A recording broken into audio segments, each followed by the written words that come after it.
Muy buenas tardes a todos.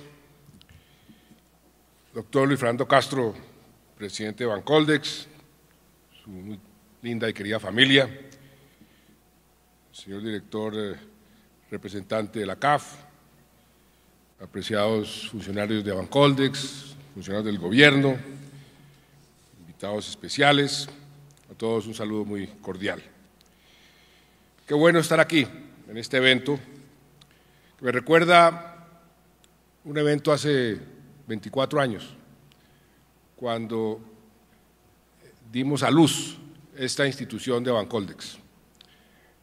Con mucho orgullo puedo decir que soy el padre de esta institución después de la creación del Ministerio de Comercio Exterior, junto con una hermana, ProExport, que ahora este año salió en sociedad ya curtida y graduada y ahora se llama ProColombia.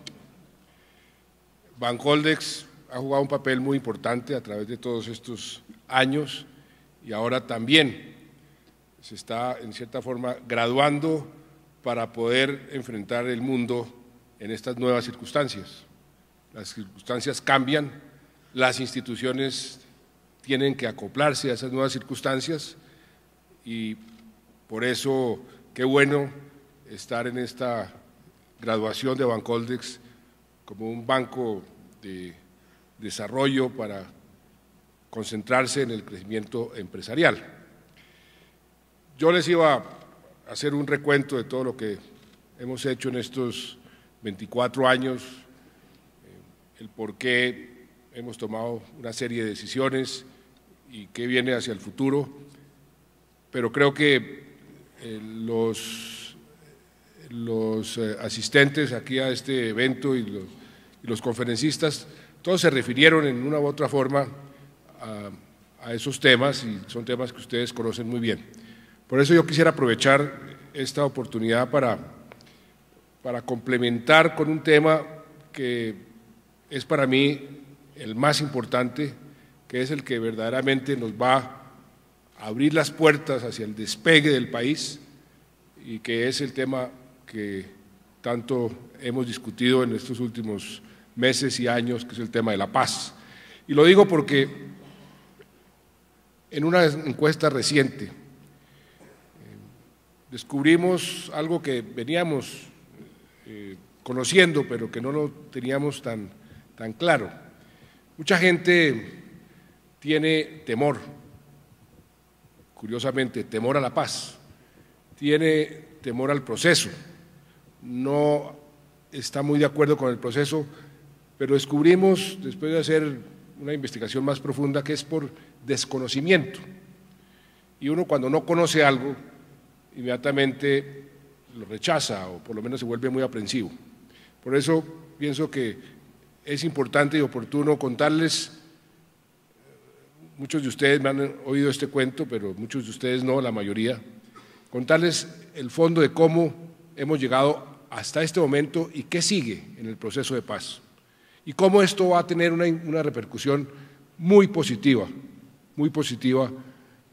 para estos ideales, estos objetivos que todos tenemos para el año 2025. Le escuchaba a Luis Fernando decir que Tecnoglass quiere que Barranquilla se convierta en la capital mundial de la fabricación de vidrios, Argos tiene otros planes iguales, todas esas empresas. Pero ese freno que ha representado la guerra, la violencia en Colombia, es lo que no nos va a permitir llegar a esos objetivos. Por eso la prioridad, y lo he dicho claramente, es la paz, basada en mayor equidad y una mejor educación, que están todas tres muy íntimamente ligadas. No puede haber paz sostenible si no hay más equidad y no puede haber más equidad si no hay una mejor educación. Este proceso no nació como un proceso de generación espontánea, este proceso ha sido pensado, estudiado y nació más o menos al mismo tiempo de Bancoldex, hace 24 años, cuando me fui con el entonces director de Proexport a Nueva York a vender la transformación del país. Estábamos abriéndonos a la economía. Acuérdense que éramos una economía muy cerrada y queríamos, por supuesto, atraer inversión y organizamos con mucha dificultad una conferencia en Nueva York con los principales empresarios que queríamos que se interesaran en Colombia. Estábamos en la mitad de la conferencia y de pronto aparece una noticia, un bombazo aquí en Bogotá. Lógicamente la conferencia se vino abajo y me quedé hablando con algunos de los empresarios y uno me dijo: mire, ministro, la verdad es que mientras su país no sea un país normal, va a ser muy difícil que ustedes realmente puedan desarrollarse con su verdadero potencial. Y le pregunté: ¿qué es un país normal? Me dijo: un país en paz, un país sin conflicto, un país sin guerra. Y eso me quedó sonando porque tenía mucha razón. Y a partir de ese momento comencé a estudiar el por qué habíamos fracasado, qué estaba pasando y por qué no lográbamos nosotros obtener lo que otros países habían obtenido, una paz y ser un país normal. Y fui inclusive, por pura coincidencia, yo era presidente de la UNCTAD, a Sudáfrica. Le entregué la presidencia de la UNCTAD a Nelson Mandela. Me quedé toda una tarde hablando con él sobre el tema de la paz. Me hizo unas recomendaciones, como por ejemplo la utilización de un profesor que se llama Adam Kahani, que lo trajimos aquí. Hicimos un ejercicio con los diferentes actores del conflicto, paramilitares en ese momento, ese fue el año 96, 97, guerrilla, empresarios, sindicatos, agricultores, campesinos, todo el espectro del conflicto colombiano. De ahí salió un ejercicio que se llamó Destino Colombia, que curiosamente y coincidencialmente, si ustedes lo vuelven a leer hoy, predijo casi en forma exacta lo que sucedió desde ese momento, año 97, hasta hoy. Y fue un ejercicio como de tratar de visualizar escenarios, de cómo podíamos nosotros avanzar en diferentes circunstancias, si había paz, si no había paz. Y ahí me entusiasmé más con la posibilidad de que pudiese haber paz en este país. Y me puse a estudiar los diferentes procesos y saqué 3 conclusiones. ¿Cuáles eran las condiciones que faltaban en Colombia para tener un proceso de paz exitoso? Eran muy claras y muy sencillas. La primera, había que cambiar la correlación de fuerzas militares. En ese momento, la guerrilla pensaba que podía ganar y efectivamente las fuerzas militares estaban a la defensiva. En ese momento el país estaba dividido en 3. Una tercera parte la controlaba la guerrilla, otra tercera parte la controlaban los paramilitares y una tercera parte ya la defensiva la controlaba el Estado. Esa era la realidad de Colombia en ese momento. Por eso había que modificar esa condición. Eso se inició en el proceso de paz del Caguán.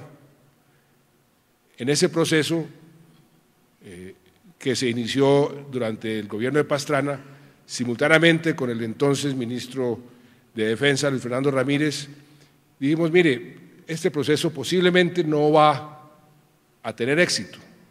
No estaba ninguna de las condiciones, ahora les cuento las otras 2, presentes. Entonces tenemos que comenzar a reforzar nuestras fuerzas militares y desde ese entonces, y coincidió con el Plan Colombia, iniciamos un proceso de fortalecimiento de las fuerzas militares. El general Mora, hoy actual negociador, era el comandante del ejército. Con él y con el general Tapias, con Luis Fernando Ramírez, yo estaba en el Ministerio de Hacienda, diseñamos la hoja de ruta para el fortalecimiento de las fuerzas. Vino el Plan Colombia, que fue una ayuda muy importante para ese propósito, y el presidente Uribe, con muy buen criterio, continuó ese fortalecimiento de las fuerzas militares y comenzó a cambiar esa correlación de fuerzas. La segunda condición que no estaba presente, el apoyo internacional. Hasta ese momento el apoyo internacional era muy reducido o era dividido, unos a favor, otros en contra. Había que tener un apoyo internacional sólido para que el proceso de paz tuviera posibilidades de existir y de prosperar y de tener éxito. Y fue por eso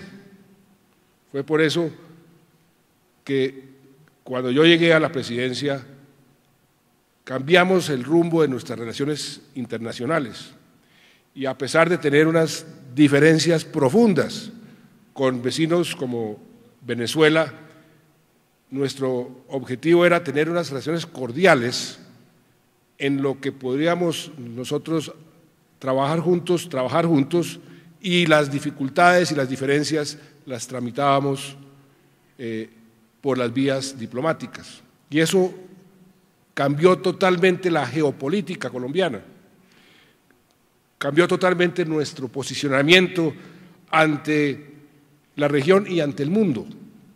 Y ahí comenzamos, entre otras cosas, a tener un apoyo en muchos sentidos, entre ellos el comercial. Logramos aprobar el Tratado de Libre Comercio con Estados Unidos, logramos aprobar el Tratado de Libre Comercio con Europa, estaban bloqueados en los parlamentos. Logramos tener una relación con la región, ya no de oveja negra, sino una relación de liderazgo. Y se generó todo un ambiente alrededor de la posibilidad de la paz muy positivo. Ambiente que ha venido creciendo. Ustedes han venido viendo, han visto en las noticias, en los diferentes eventos, cómo el apoyo de la comunidad internacional al proceso va creciendo y se va consolidando. Esa condición se cumplió. La tercera condición, que no estaba presente, era la condición de que los jefes, las cabezas de la guerrilla, se convencieran que era mejor negocio la paz que continuar en la guerra. Cuando llegamos al Ministerio de Defensa, el presidente Uribe me dijo, y con mucha razón, dedíquese a ver cómo tocamos a algún miembro del secretariado. Llevamos 40 años y no hemos tocado un solo miembro del secretariado y muy pocos del Comando Central. Hicimos unas reformas en la inteligencia, las pusimos a trabajar en forma conjunta, teníamos una herencia de los Estados Unidos que nos ha ayudado a la creación de nuestros centros de inteligencia en el Ejército, en el DAS, en la policía, con una tesis que allá funciona, pero que aquí no funcionaba, que era que compitieran las diferentes centrales o agencias de inteligencia para tener una mejor inteligencia. Resulta que eso fue totalmente contraproducente. Yo acudí al entonces primer ministro de Inglaterra, Tony Blair, a que me ayudara a reorganizar la inteligencia al estilo inglés, y todos tienen que trabajar juntos, no compiten, todos tienen que compartir la inteligencia. Eso produjo un cambio muy profundo en la forma como operaban las fuerzas, porque hasta ese momento no había confianza en la inteligencia, los que hacían las operaciones no creían en la inteligencia y tenían que hacer su propia inteligencia, porque ellos eran los que ponían el pecho, arriesgaban su vida, lógicamente se demoraban en eso, y cuando llegaban todos los llamados objetivos de alto valor se habían ido hacía mucho tiempo. No habíamos podido tocar un solo miembro del secretariado. Al cambiar esa forma de operar, redujimos el tiempo a punta de innovación, palabra que aquí es bien importante, el tiempo entre el momento en que recibíamos una inteligencia y el momento en que se hacía la operación, de 2 semanas a 18 horas. Y comenzaron a caer los miembros del secretariado, los miembros del Comando Central, uno detrás de otro. Y ahí se presentó la tercera condición. Ya vieron, ya sintieron que a la larga, como yo lo decía y lo repetía, si seguíamos en esto iban a acabar en una tumba o en una cárcel.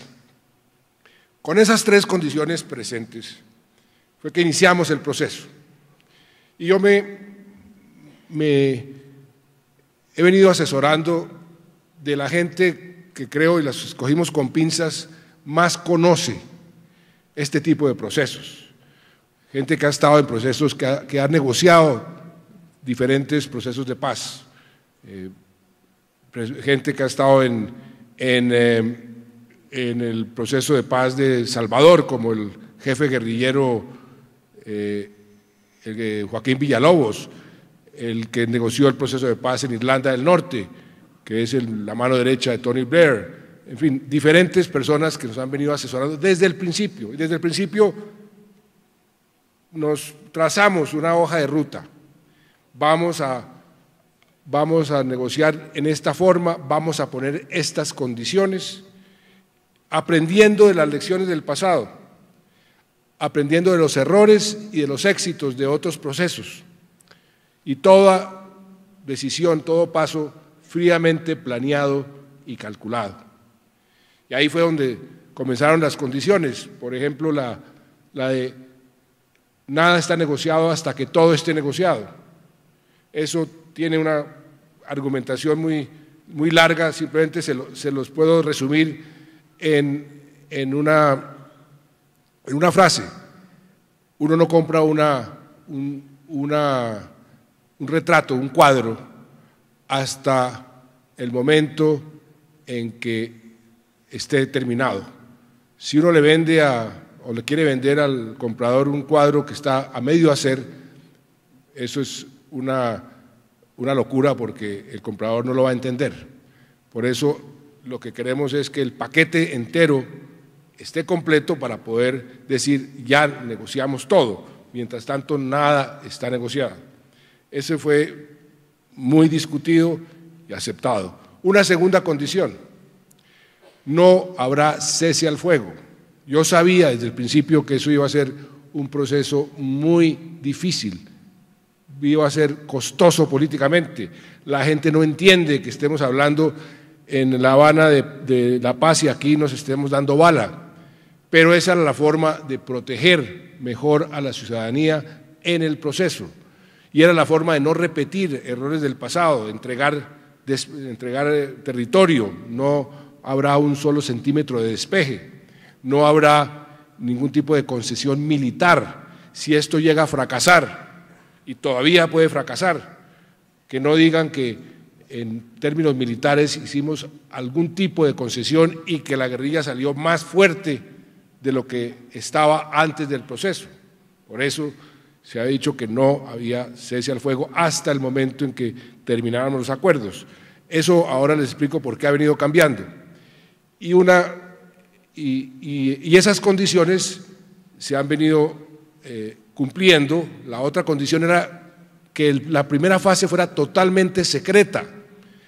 Eso se hizo deliberadamente para medirles el aceite a las FARC, que nunca habían cumplido con el compromiso de mantener secretas las conversaciones. Queríamos medirles el aceite, ver si realmente ellos estaban o no hablando en serio. Durante casi un año fuimos negociando la agenda y se mantuvieron totalmente en secreto esas conversaciones. Y eso fue un factor de confianza importante. Después hicimos pública la agenda, y es la agenda que hemos venido negociando.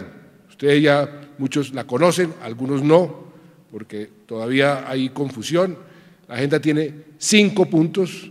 Uno es el desarrollo rural, ese ya está acordado. ¿Y qué se acordó ahí? Nada diferente a lo que el país necesita para poder aprovechar ese gran territorio que tenemos improductivo, para poder desarrollar el campo donde está concentrada la pobreza y las desigualdades, más que en las ciudades, y para hacer uso de una riqueza que tenemos que no hemos podido, por el conflicto, explotar bien y aprovechar bien. Un mundo que está viviendo cada vez más la necesidad de más alimentos. Y Colombia es uno de los 8 países, de acuerdo a la FAO, con potencial para alimentar el mundo hacia el futuro. Pues ese es un punto fundamental que ya acordamos con la guerrilla. No vamos a expropiar a nadie. Los agricultores que hoy están trabajando sus fincas legalmente, lo único que tienen es que aplaudir, porque lo que les va a llegar es inversión en el campo, inversión en bienes públicos al campo colombiano. El segundo punto, el punto que tiene que ver con participación política. ¿Para qué se hace este proceso? Para que esta gente deje las armas y, si quieren continuar con su propósito y sus ideales políticos, que lo hagan, pero dentro de las leyes y la democracia. Y para eso, ¿qué se negoció? Nada diferente a lo que sucede en cualquier democracia. Les decía que cualquier institución tiene que acoplarse al mundo de hoy, al mundo cambiante, a un mundo que hoy tiene redes sociales que antes no tenía, que hoy tiene celulares que antes no tenía, que hoy tiene una serie de circunstancias y condiciones diferentes. Las democracias son, al fin y al cabo, un conjunto de instituciones, de poderes públicos que también tienen que irse renovando. ¿Y qué negociamos? La renovación de nuestra democracia para profundizarla, para fortalecerla, para que sectores de la población que no han estado representados tengan representación, para que zonas del país que por el conflicto han venido siendo marginadas tengan representación en la política. Nada diferente a lo que tendríamos que hacer con o sin guerrilla. Y el tercer punto, que ya está acordado, es un punto de una gran trascendencia internacional y para nosotros, por supuesto, el tema del narcotráfico. El narcotráfico ha sido el combustible de toda la violencia en este país en los últimos 30, 40 años. Toda esa violencia que hemos sufrido ha estado alimentada por el narcotráfico. A donde uno va todavía hoy, vemos que el narcotráfico está atravesado como una flecha venenosa en todos nuestros problemas. Ha venido destruyendo esa fibra social, moral de la nación. Y por eso las FARC, que ellos dicen que no son narcotraficantes, que son simplemente usuarios del narcotráfico, como el gobierno le pone impuestos a los empresarios, con cierto cinismo, pero se comprometieron a cambiar de bando, se comprometieron a dejar de proteger los cultivos ilícitos, las rutas de narcotráfico, a dejar de proteger los laboratorios y ayudar al gobierno a erradicar el narcotráfico del país. Eso tiene un significado enorme, enorme para Colombia y para el mundo entero, para la región. Por eso, cuando anunciamos ese tercer punto, me llamó el secretario general de Naciones Unidas, el secretario Kerry de Estados Unidos, varios mandatarios de Europa. Oiga, qué cosa tan importante las que ustedes acaban de lograr, porque al fin y al cabo las FARC han sido señaladas como el primer cartel del mundo y Colombia sigue siendo hoy el principal proveedor de cocaína en los mercados mundiales. Entonces, ese punto tiene una gran trascendencia e importancia. Eso es lo que se ha negociado hasta ahora. Comenzamos a negociar el tema de las víctimas, sus derechos, el derecho a la justicia, el derecho a la verdad, el derecho a la reparación. Es la primera vez que un país pone a las víctimas en el centro de la solución del conflicto. Ningún otro país ha hecho eso. Y sus derechos. ¿Por qué lo hicimos? Porque somos el primer país que estamos negociando un acuerdo, un proceso de paz bajo el paraguas de la Corte Penal Internacional, del Tratado de Roma. Y ahí dice que la justicia transicional es aplicable siempre y cuando se le respeten los derechos a las víctimas, sus derechos a la verdad, a la reparación, a la justicia y a la no repetición. Y desde el principio pusimos a las víctimas al frente, aprobamos esa famosa ley de reparación de víctimas, llevamos 483.000 víctimas reparadas a un costo inmenso. Y ese proceso tiene que continuar. ¿Y qué hicimos?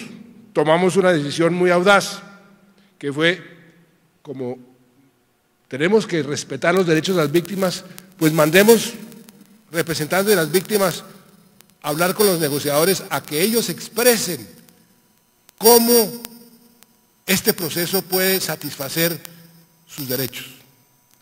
Y es un ejercicio, o fue un ejercicio maravilloso, muy criticado al principio, pero yo creo que hoy nadie puede decir que resultó malo, todo lo contrario.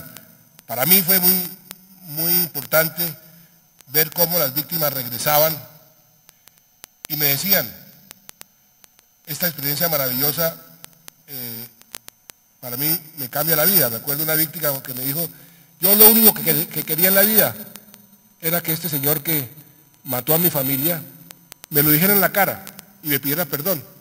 Es lo único que yo quería. Y eso sucedió. Y en términos generales las víctimas están siendo más generosas que la población en general en materia de qué representa o qué puede satisfacer sus derechos en materia de justicia.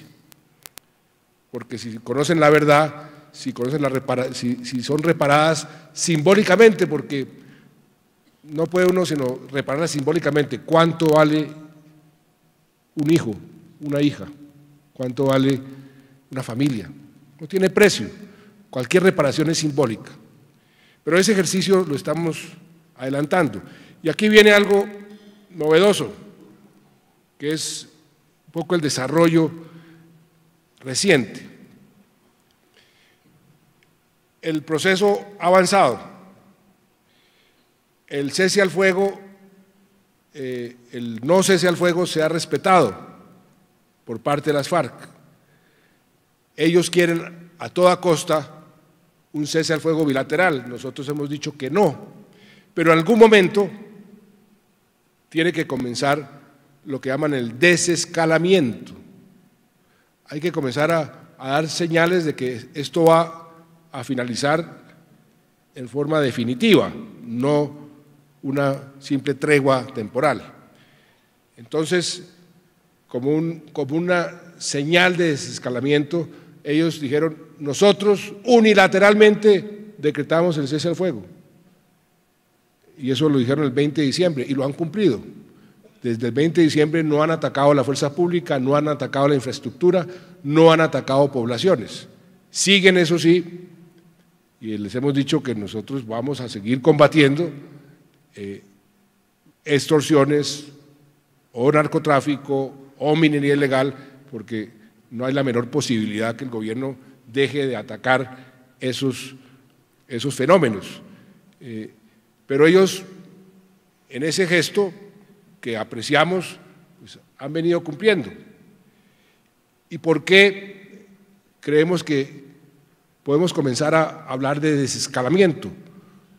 Porque ya el proceso avanzó lo suficiente para asegurarnos de que, de todas formas, en términos militares, no habría ningún retroceso, porque ya la evolución del proceso nos ha permitido verificar las circunstancias en el campo, las circunstancias militares, y ya podemos hablar de desescalamiento para ir llegando al final.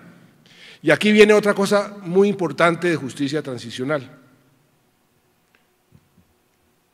¿Qué es la justicia transicional?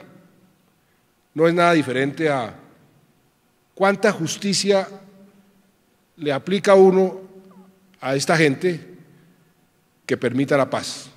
¿Cuál ha sido la posición y cuál es la posición del gobierno? La máxima justicia que permita la paz. Y ahí es el meollo del problema, donde traza uno la línea entre justicia y paz. Ha sido el meollo del problema en todos los procesos. Hoy estamos, en cierta forma, supeditados a ciertas normas internacionales, pero ese es el fondo del proceso, el fondo del meollo del problema. ¿Y ahí qué está pasando? ¿Y qué ha pasado? Y esto es algo nuevo que creo que hay que ir asimilando y que el país lo asimile.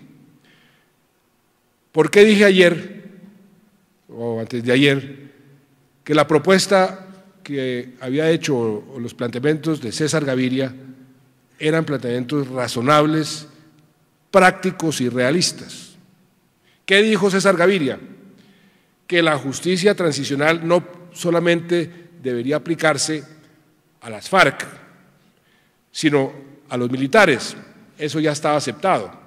Eso ya, digamos, es una situación que todo el mundo dice, sí, si van a darle beneficios jurídicos por cuestiones del conflicto a las FARC, hay que darle los mismos beneficios jurídicos a la guerrilla para que no se repita esa situación que una persona que atacó el Palacio de Justicia esté en una posición importante y el que defendió el Palacio de Justicia esté en la cárcel. Eso no lo acepta el pueblo colombiano y es totalmente injusto. Eso no se puede volver a repetir. Pero Gaviria dijo, sobre la base de algo muy importante, que hay que ampliar esto a los otros colombianos que en una u otra forma han sido responsables del conflicto.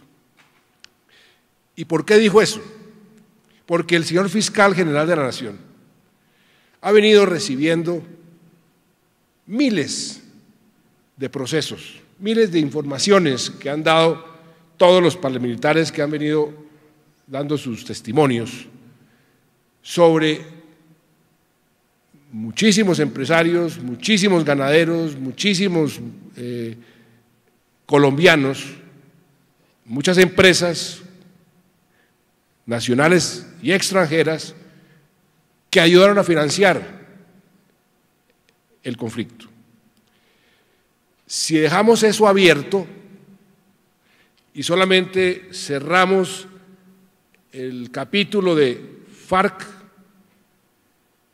y militares, pues vamos a ver durante los próximos 5, 10, 15 años a la justicia llamando uno por uno a cada uno de esos empresarios, a cada uno de esos ganaderos, a cada uno de esos bananeros, a cada una de esas empresas que han sido señaladas con pruebas en muchos casos de haber participado en el conflicto. Entonces, ¿qué dijo Gaviria?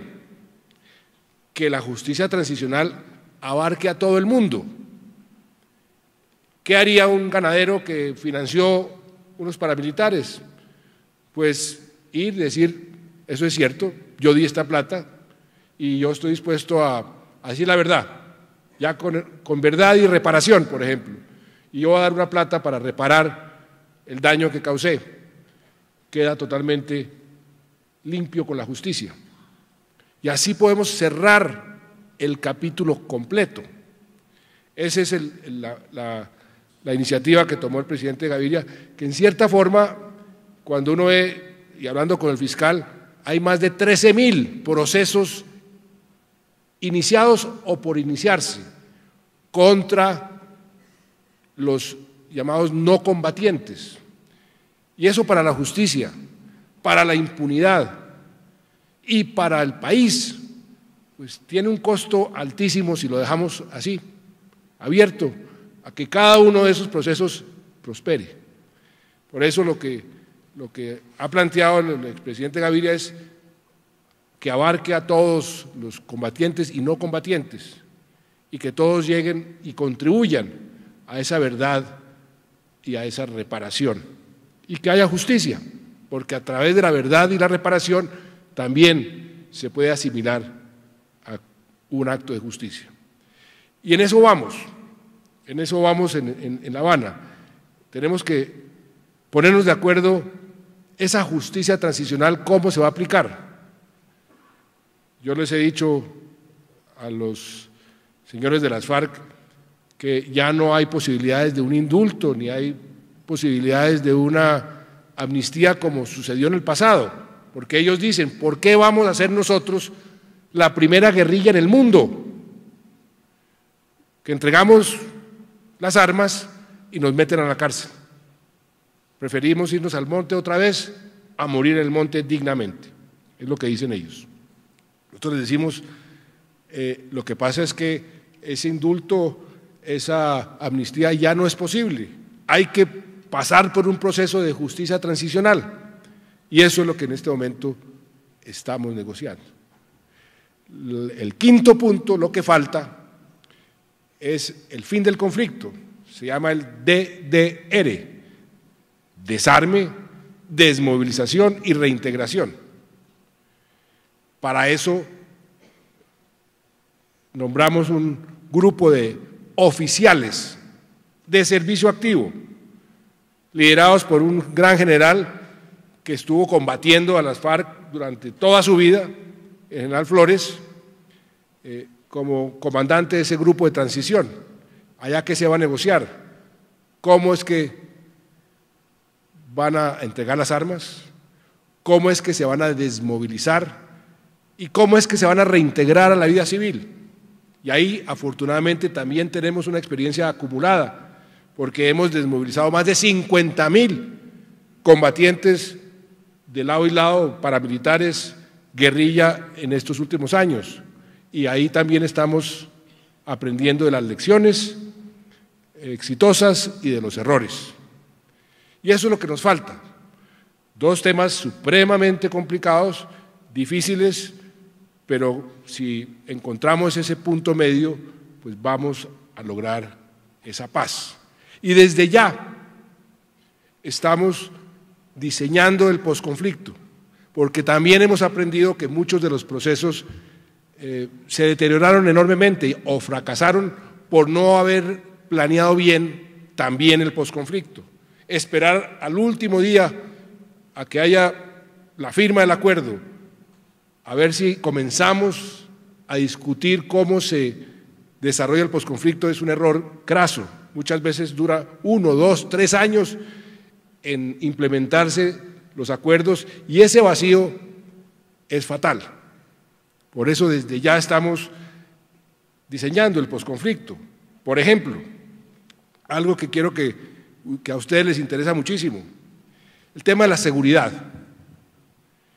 En El Salvador, en muchos países, en Guatemala, se deterioró la seguridad. Se deterioró la seguridad porque no previeron a tiempo las consecuencias del posconflicto. Nosotros estamos haciendo exactamente lo contrario. Y lo que va a pasar en este país es que vamos a poder utilizar todos estos recursos que están concentrados en la guerra para darle más seguridad al ciudadano común y corriente, al ciudadano de a pie, a combatir con más eficacia las BACRIM, a darle más presencia de la fuerza pública por todas las ciudades y por todo el campo. Y eso lo estamos diseñando desde ahora. Y son muchísimos recursos. Solamente allá en lo que llaman la Fuerza de Tarea Omega, cerca del Caguán, hay 14.000 soldados desplegados en la selva. Son 14.000 soldados que cuestan muchísimo, que vamos a poder refocalizar para garantizarle la seguridad a los ciudadanos comunes y corrientes, desde el día número 0. Y esto es algo bien importante porque lo que va a suceder, uno de los grandes dividendos de la paz está precisamente en la parte de la seguridad. Y los otros dividendos de la paz, pues no tengo que repetírselos a muchos de ustedes. Hablábamos esta mañana con la directora, la secretaria ejecutiva de la CEPAL y la comisionada especial de Naciones Unidas que vinieron a a decirle a Colombia cómo Colombia ha venido construyendo y ayudado a construir los objetivos de desarrollo sostenible que van a reemplazar los objetivos del milenio que terminan este año 2015. Y tienen unos cálculos muy interesantes sobre qué puede pasarle a Colombia con la paz. Y hay estudios, como uno para mí de los más importantes de la Universidad de los Andes, de varios académicos expertos que dicen los dividendos de la paz son enormes para poder tener en el año 2025 ese propósito, por ejemplo, que Valcondex movilice 40 billones de pesos. Un dato muy concreto que les dice a ustedes la magnitud de lo que ha costado este conflicto y de lo que puede representar para la eficiencia económica y el crecimiento económico del país la paz. En ese estudio de los Andes hacen un cálculo de cómo baja la productividad de una persona o una familia cuando es desplazada. Y calculan que esa productividad de una persona que está trabajando el campo, la desplazan, se va a los cinturones de miseria, a vivir de la generosidad de los demás colombianos o de los robos. Esa gente desplazada le baja su productividad entre un 50 a un 90%. Y si tenemos 6 millones de desplazados, imagínense ustedes lo que eso le ha costado solamente en el costo de productividad a la economía colombiana. 6 millones de desplazados que pierden más del 50% y hasta el 90% de su productividad. O a la inversa, hagan el cálculo de lo que significaría que esa gente volviera a aumentar su productividad, su contribución a la economía en un 50 o un 90%.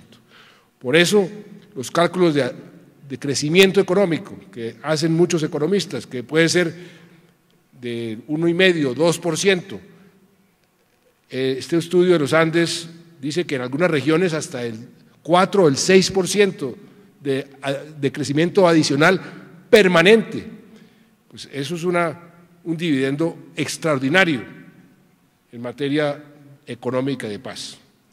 Y por supuesto todo lo que eso significa en otros frentes. Por eso ese freno que ha representado esta guerra para el verdadero desarrollo del país, si logramos acabarlo, estas ideas, este entusiasmo de los empresarios, este talento de los colombianos, estas iniciativas, esa visión, porque aquí también tenemos que ser como gobierno muy audaces, muy ambiciosos. Año 2025, ustedes me han escuchado, quiero que Colombia sea el país mejor educado de América Latina y estamos haciendo todo lo que está a nuestro alcance dentro de los límites presupuestales para que así sea, que sea un país mucho más equitativo y estamos haciendo todo lo que está a nuestro alcance para sacar más gente de la pobreza. Llevamos 4 años con unos indicadores muy positivos, lo repetía Alicia Bárcenas de la CEPAL esta mañana. Mire, Colombia ha sido el país más exitoso en estos últimos 4 años en sacar gente de la pobreza y la pobreza extrema.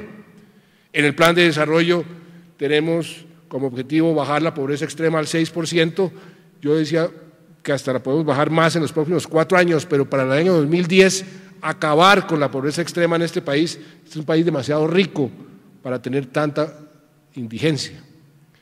Y tenemos que ponernos límites, unos objetivos muy ambiciosos en otros frentes. Fue así como nació la idea de estas concesiones de cuarta generación, que tampoco fue una cosa de un día para otro, fue algo muy pensado. Los ministros de Hacienda, y yo soy culpable también, durante muchos gobiernos dijimos, porque estábamos en problemas fiscales, pues lo más fácil de descartar, de hacer a un lado, de no invertir, es en infraestructura, porque eso cuesta menos que dejar de invertir en la educación o en la salud. Pues nosotros acumulamos un rezago en materia de infraestructura que estaba y está todavía costando muchísimo en términos de competitividad. Y por eso nos propusimos hace 4 años estructurar bien unos proyectos muy ambiciosos que ya hoy son una realidad. Las inversiones que van a ascender a más de 47 billones de pesos. Y ustedes van a ver este país en los próximos 4 años en construcción, y una construcción de unas carreteras estilo Suiza, estilo Italia, Estados Unidos, porque fue con ese propósito. ¿Por qué es que Colombia no puede tener las mismas carreteras que tiene Italia o que tiene Suiza? Y ya lo estamos haciendo. La parte de la construcción de la vivienda, que en Colombia ha sido señalado como un verdadero ejemplo y un éxito, pues lo vamos a seguir estimulando como una medida anticíclica. Y por eso la economía va a seguir creciendo, no tanto este año como crecimos el año pasado. Nos golpea muy duro la caída del precio del petróleo. Se va a caer el crecimiento, pero vamos a seguir siendo el país con mejor crecimiento de América Latina. ¿Cuál va a ser ese crecimiento? Alrededor del 4%, algunos dicen que 3,8%, pero por ahí. Pero en el plan de desarrollo tenemos un crecimiento promedio del 4,5% y lo vamos a cumplir. Solamente lo de las concesiones de cuarta generación, esa inversión que hasta ahora está comenzando, la verdad es que comienza efectivamente a verse los bulldozers en esas carreteras el semestre entrante, ya está en proceso. Eso le va a representar a la economía un crecimiento adicional durante la construcción de 1,5%. Y de ahí para adelante una contribución al crecimiento por mayor competitividad del 0,78%. ¿Por qué? Porque simplemente los costos, por ejemplo, de Tecnoglass, que quiere enviarle de Barranquilla a Cali o a Medellín sus productos, pues en lugar de tomarse 24 horas se van a tomar 12. El trayecto entre Medellín y Cali, en lugar de tomarse 15 horas, se van a tomar 7. Y eso pues se traduce en eficiencia económica y en mayor crecimiento. Pero lo que quería era resaltarles y explicarles que todo esto que estamos haciendo, esta transformación de Bancoldex, esta visión ambiciosa de los empresarios, todo lo que estamos haciendo con el doctor Jaime Bueno en materia de competitividad, todos esos esfuerzos van a ser mucho más fáciles si logramos esa paz. Si no logramos la paz, vamos a tener ese mismo freno que hemos tenido durante todos estos años. O sea que imagínense simplemente, si hemos logrado lo que hemos logrado, hoy somos el país, o el año pasado fuimos el país de América Latina que más creció, con la inflación más baja, el país que bajó más la pobreza y la indigencia, la pobreza extrema, que más atrajo capital extranjero, que todo eso reduciendo el déficit fiscal, mantenemos un equilibrio fiscal que hay que mantenerlo. Imagínense lo que podríamos hacer sin guerra, con paz. Por eso quería aprovechar esta oportunidad, doctor Luis Fernando, lo felicito por esta transformación, y a ustedes pues muchas gracias por su atención.